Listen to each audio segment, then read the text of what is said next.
Hello friends मो स्थिति आपण मानक मो चैनल स्थिति सुब्रत ब्लॉग को स्वागत करुच्ची। आज थिला संडे आज संडेटा मु केमिति काटिली चलतु देखा। आज तो आमर कुआड़े जीवार प्लानिंग नाला केवल घरे थे तो आज हजबैंड भी घरे थे मुझे बिरी चाउल भिजई देती। एक्चुअली बिरी चाउल ये भिजई थी मत काली सका पिठा कर आज रातिर किसी प्लानिंग नाला तो मुझे सका खरा टे रखी कारण बिरीटा फुलो बोली आ इडली बनैबी काली मॉर्निंग रे। तो हजबैंड ये रेडी होगी बस मार्केट जी बोली तो से मुझे खाया बनईदेली उपमा सहित टिके मिक्स तरकारी सब परिया पकई करथिले। आज आम प्लानिंग थी आईंष बननी कारण हजबैंड आईंष टे छाड़ी से सी खाई सारापर मो पु को मुझे खोईदेली। पु को खोईदेला से मार्केट पड़े छतु नहीं के आसते बाकी सब परिवा नहीं के आसते से मो गाधे पाधे रेडी हो सारिकी छतुटा को भल से क्लीन करदेली। आ मो झील से परिवा रखुच्च फ्रिज्रे मुझे छतु भल से क्लीन कर सारापर काटापी बसी पड़ली आता सहित बाकी सब आइटम बनवाई रेडी कली। आ भर मोर भात सहित डाली भी रेडी हो जाइला। एठी मो पुआ आज नंडा हबार प्लानिंग थी से नंडा होगी आसला मुझे खाइबाटा टिके बनईदेली।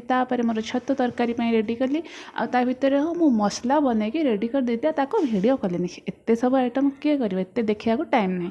तो मो कलरा आलू भाजियार भी था तो से मसला टिके पकई भाजियार था। तो छतु तरकारी मोर रेडी होगला। छतु तरकारी तो नहीं छतु बेसर कर देती आ कलरा आलू भजा कढ़े भाजापी छाड़देली।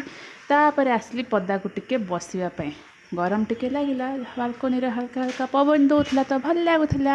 आसिक टिके बाहर टिके बचली मत देहटा जमी ठंडा है भर गली पापड़ टिके छाणदेली आ सालाड टिके करदेली सेटा भी दही पकईकी।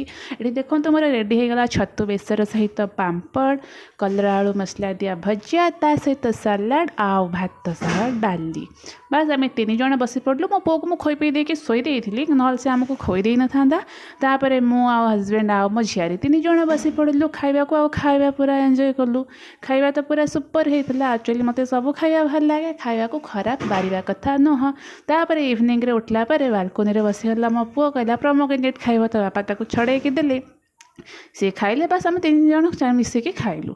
खाई सारा पर राति आमर प्लानिंग थी से 3 जन पड़े मार्केट टिके शॉपिंग करिया को आठी मु बनी देती पराठा सहित संतुला। बस आज आमर संडेटा एमती ही किछि कटिला।